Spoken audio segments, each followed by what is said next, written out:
Nah Pak Ustadz, kalau sedekah dari uang haram gimana hukumnya tuh Pak Ustadz? Nah ini, jadi sesuatu yang kita dapatkan dengan cara yang tidak benar. Ya, haram itu kan ada dua. Ada kalanya haramun lidzatihi, haram karena zatnya. Zatnya itu memang misalnya kotoran, ya. Ada haramun li ghairihi, haram karena faktor yang lain.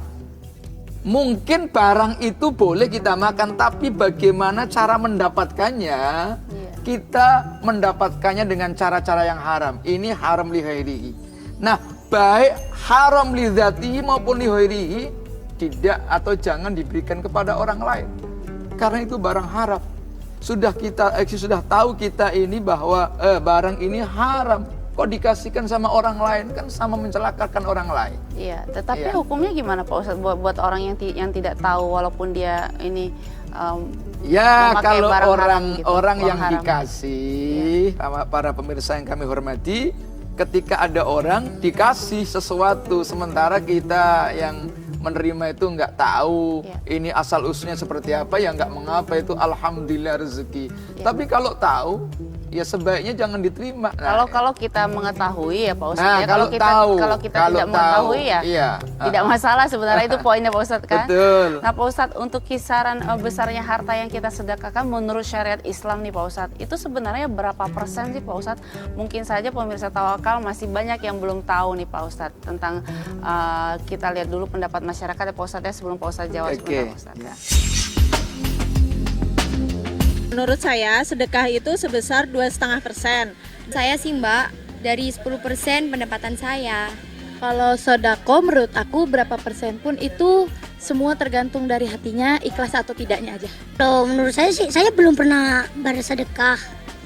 Karena saya bingung cara bersedekah itu gimana. Nah Pak Ustadz, yang benar itu berapa persen sedekah yang harus kita berikan? Ya, kata sodako itu dalam Al-Quran sering disamakan atau digunakan untuk menyebut kata zakat. Nah, kalau kata zakat itu memang ada ukurannya. Misalnya orang mengeluarkan zakat setelah kita punya harta kekayaan sudah sampai pada nisab, katakanlah 96 gram lalu diuangkan, ya. Kira-kira berapa itu, kalau 1 gram berapa, tinggal ngitung, mungkin sekitar berapa ya? Tinggal dikalikan tinggal dikalikan. Kalau sudah cukup nisab, maka orang itu wajib mengeluarkan zakat seberapa banyak?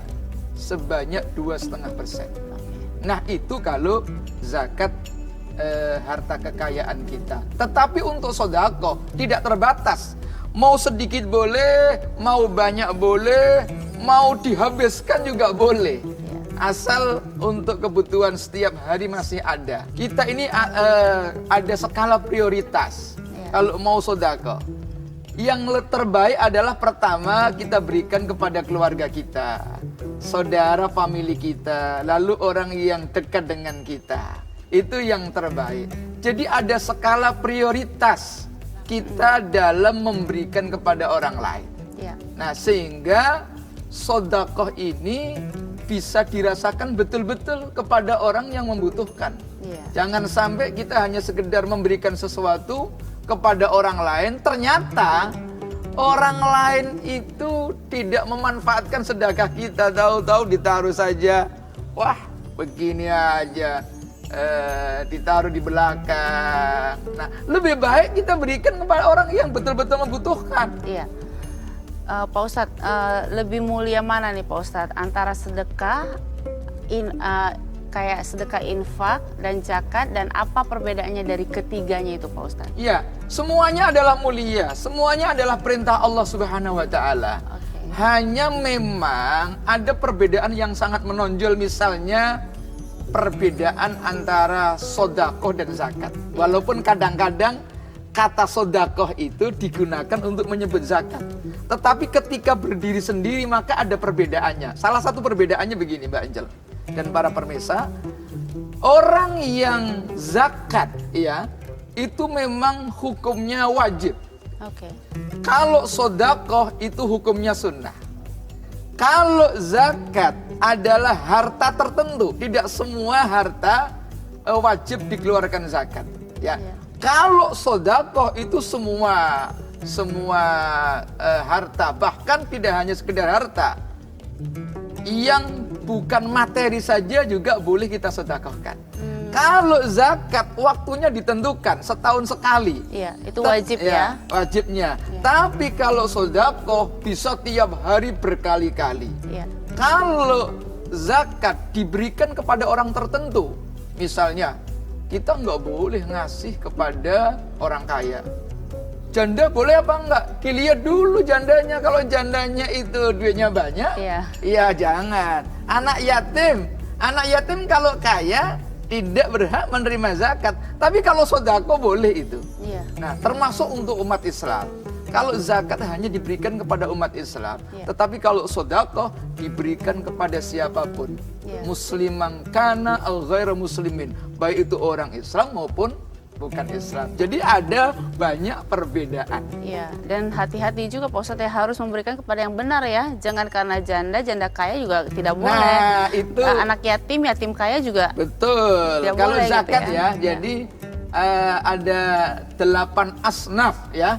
Itu yang betul-betul orang yang berhak menerima zakat. Tapi kalau sedekah boleh dong. Kepada atasan kita, tapi nggak boleh hanya sekedar untuk mancing. Mancing ini begini Mbak Angel, kita ngasih sesuatu ingin mendapatkan yang lebih besar. Misalnya ada santri datang kepada Pak Kiainya, karena ikhlas datang kepada Pak Kiai bawa singkong. Sama Kiainya begitu mau pulang dikasih kambing. Begitu nanya istrinya, di belakang ada apa ya? Ada kambing, kata istrinya. Oke lah, itu kambing dikasihkan. Begitu dibawa pulang, ketemu temennya, kamu dapat kambing dari mana?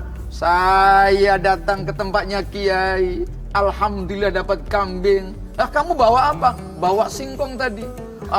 Orang yang ketemu tadi berpikir, kalau begitu saya mau datang ke Kiai, mau bawa kambing, nanti insya Allah dapat kerbau. Begitu datang Pak Kiai, ya, kambingnya dikasihkan, begitu pulang, istrinya ditanya, di belakang ada apa? Enggak ada apa-apa kecuali ada singkong. Akhirnya apa? Ngasih kambing, pulang dapat singkong. Ini artinya sodako yang tidak ikhlas, hanya kepingin mancing mendapatkan yang lebih besar. Oke. Nah Pak Ustadz, bersedekah kepada ruang lingkup keluarga yang miskin dengan bersedekah kepada orang lain di luar keluarga nih Pak Ustadz. Lebih besar mana nih Pak Ustadz pahalanya? Nah pahala itu ukurannya adalah tentang dari aspek keikhlasan. Semakin orang itu ikhlas, ya semakin banyak pahalanya. Tetapi yakinlah, semua sedekah kita ini akan mendapatkan pahala yang banyak. Kita ini jangan sampai kalau mau sedekah itu hitung-hitung kira-kira berapa ini ya dapatnya gitu kan. Tetapi memang dari sisi fikih itu ada aulia, ada prioritas-prioritas yang harus kita dahulukan. Mana yang lebih membutuhkan, itulah harus kita prioritaskan. Nggak usah pakai tanya kalau sedekah, kamu butuhnya ini aja ya? Atau ada orang yang kecelakaan, kan kita sedekah menolong itu. Nggak usah pakai tanya, Bang, kamu agamanya apa Bang? Loh, mau membantu sedekah dengan tenaga kok pakai tanya agamanya apa? Kalau jawab Islam, saya Islam. Ya ngomong-ngomong Islamnya NU apa Muhammadiyah misalnya. Lah, enggak jadi untuk membantu. Yang penting kita ini begitu ada orang yang membutuhkan, segera kita bantu. Betul. Termasuk dalam bersedekah. Nah Pak Ustadz, ini kan pertanyaan saya ini ada sangkut pautnya dengan kehidupan saya juga nih Pak Ustadz. Kadang-kadang ya, public figure, artis, YouTuber, bahkan ada juga sebagian politisi, politikus gitu ya. Ustadz juga dong. Itu kadang-kadang mereka itu melakukan kegiatan seperti sedekah gitu Pak Ustadz ya. Itu alasannya, apalagi sekarang kan medsos ini kan sangat tinggi ya, ada YouTuber dan segala macam. Itu katanya demi kepentingan konten nih Pak Ustadz. Bersedekah di televisi disorot, di media disorot, terus dimasukin ke YouTube, medsos segala macam. Itu menurut Pak Ustadz, itu pandangan Pak Ustadz bagaimana? Nah, dalam pandangan Al-Quran ya, Sesungguhnya orang itu boleh kok menampakkan, ya. Ya. Ing tubdum sodaqah fani immahi. Kalau kalian itu menampakkan, ya, sedekah kalian itu, maka itu baik. Asal dengan tetap dasarnya adalah keikhlasan. Tapi wa ing tukhfuha wa tu'tuha, ya. Kalau orang itu betul-betul bisa merahasiakan, ya kan, sedekah kita, amaliyah kita itu lebih baik. Maka dilihat dulu, apakah kita ini menunjukkan kepada orang lain hanya ingin dipuji oleh orang lain, Hanya pamer. hanya pamer, itu yang tidak boleh. Tetapi kalau tujuannya kita ing tubdus sodaqati fan ni'imma hiya, kalau kita ini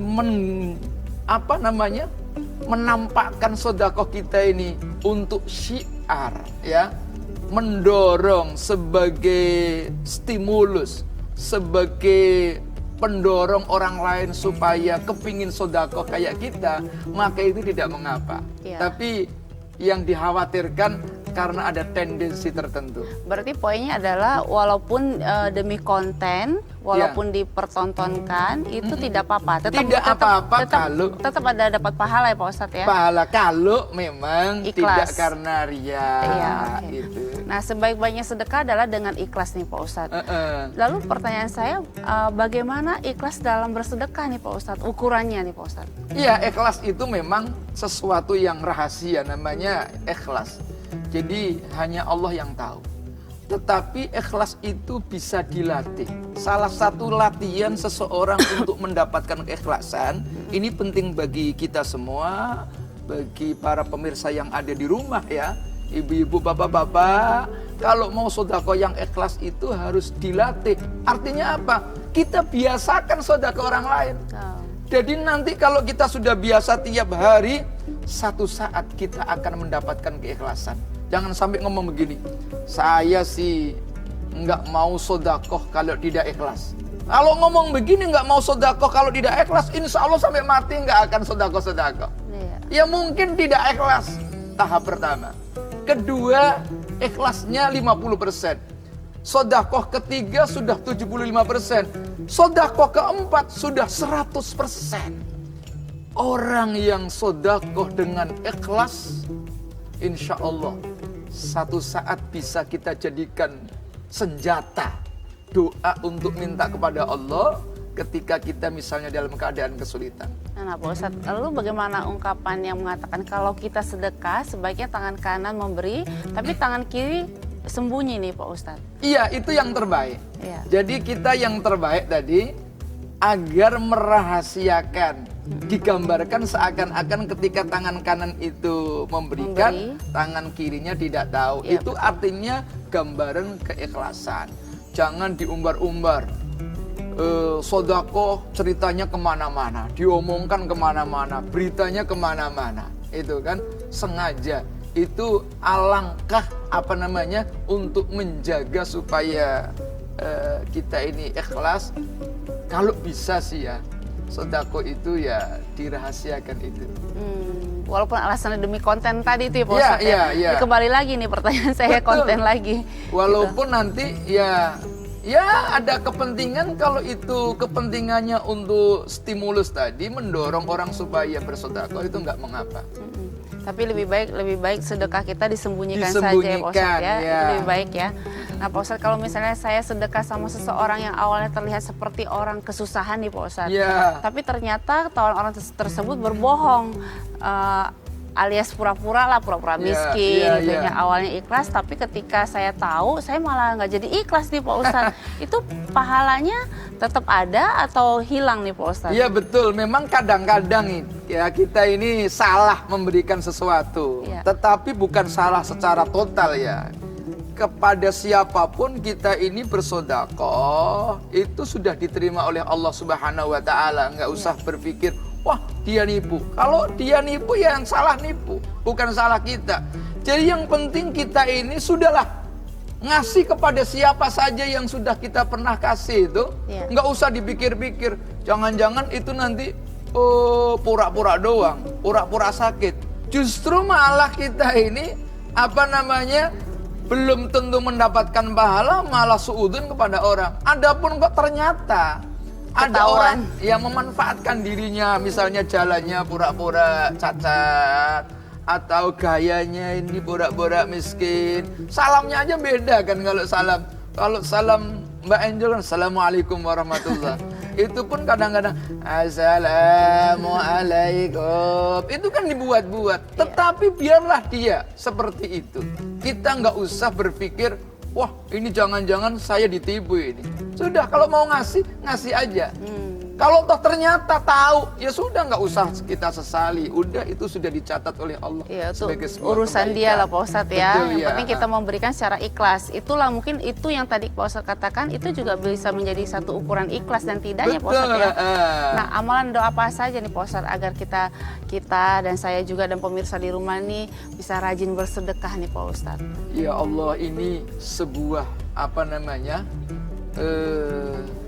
kesempatan sesungguhnya hidup kita ini agar bisa diberikan harapan, diberikan anugerah oleh Allah supaya kita ini bisa hidup punya perhatian kepada orang lain. Iya. Oleh karena itu doa yang harus kita panjatkan ya Allah, terutama di malam hari ya, sepertiga akhir kita minta kepada Allah, ya Allah, berikan kami ya Allah rezeki yang halalan tayyiban mubarakan.